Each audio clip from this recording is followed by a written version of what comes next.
Recently, Bangalore-based National Aerospace Laboratories was successful in flying a prototype of a new generation of unmanned aerial vehicle. UAVs are also known as drones, but this UAV, created by NAL, flies at great heights of about 20 km above the ground, runs entirely on solar power and can be in the air for months on end.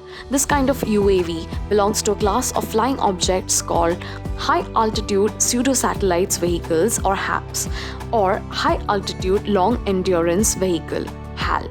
Primary use of HAPs vehicle is that of surveillance and monitoring as well as in disaster management. Zephyr, a vehicle of this class built by Airbus, is still under development and holds the record for flying for 64 days.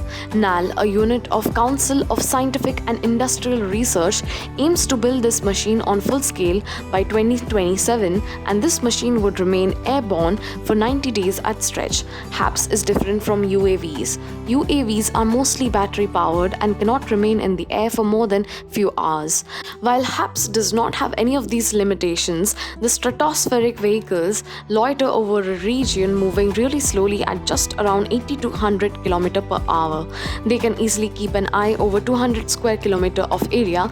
They can observe everything over 400 square kilometer with 5-meter resolution. HAPs vehicles work like a geostationary satellite but with added flexibility. However, there are certain limitations to it. Temperatures in the stratospheric height can drop to minus 50 degrees Celsius or even lower, but electronics need to be kept warm. This puts additional burden on power resources. Also, air density in stratospheric level is about 7% of what it is at sea level, which creates acute complications in producing lifts and thrusts. Also, solar cells and batteries need to be extremely efficient with an energy density of 500 watt-hour per kilogram. However, such energy-dense batteries are yet to be created. For more informative videos like this, follow Exact IAS.